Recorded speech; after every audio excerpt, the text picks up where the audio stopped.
Today, we talked to Ed and Joey about some very typical universal couples challenges. When you're in a relationship, you live together, you're basically living the domesticated life. One thing that came up as we discussed how they negotiate managing the household together is how they deal with conflict. So, today I want to talk about conflict styles and why it's more critical than you think to fully understand them. This is relevant for anyone that has relationships with other people, not just couples, but family members, friends, coworkers, you name it. The thing to remember is that it isn't the conflict itself that's the problem. Whether or not you can successfully resolve it is the true test of the health of your relationship. And to do that, you have to have compassion and understanding for the way that you reacted and the way that your partner reacted. So I want to review 3 different types of conflict styles and how to handle them. Number 1, in conflict, some people run. They show behavior like walking off during an argument, leaving the space. They often use words conveying that they're, in quotations, done or can't do this anymore, which can cast doubt on the relationship. And, by the way, emotionally murder a partner that has abandonment or trust issues. So what do? If you're a runner, the first thing you do is slow yourself down in moments of frustration and vocalize the instinct to run instead of doing it. You say, I really want to leave this argument, or I feel myself wanting to run. This gives the inclination to run the power, the validation it needs in the moment, but doesn't cause the wreckage of acting on it. The second thing you do is state your need. Something like, I really want to run, but it's because I'm feeling blank and I need 10 minutes in another room to cool off. Identifying and stating out loud a different choice, an alternative to running, now gives power to that alternative instead of the running. And if you want extra credit, you can follow it up with a reassurance. Something like, I'm not saying I'm done with you, I just need space from the issue. Or, even if I leave for a while to cool off and think, I will come back. Number 2, some people shut down in conflict. They go mute, they isolate, become emotionally distant, or start communicating more with shrugs or, I don't know, I don't care. Now, the runner can't engage because they're too dysregulated and their brain is screaming, leave. Whereas the person who shuts down can't engage anymore because their brain is whispering, danger, danger, protect yourself from pain. So if this is you, the first thing you want to do is try to get yourself out of that survival mode brain that's telling you to protect yourself from the threat in front of you.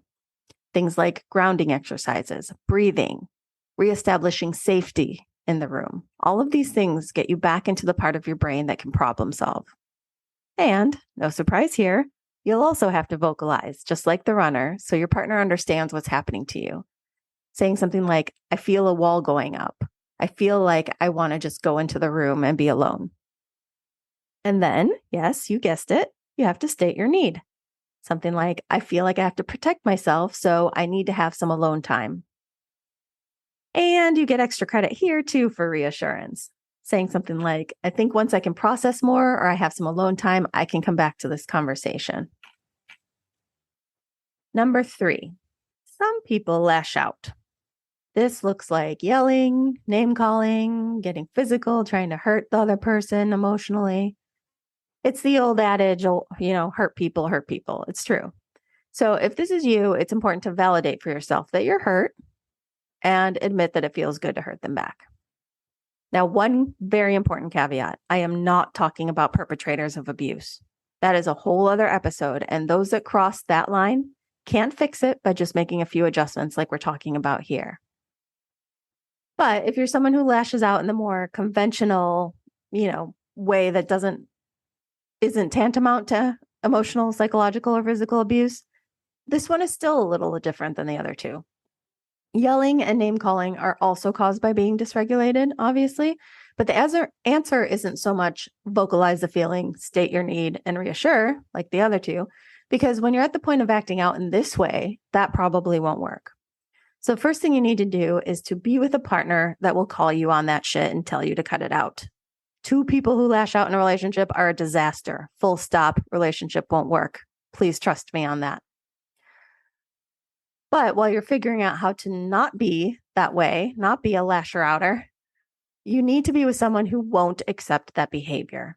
That's very important.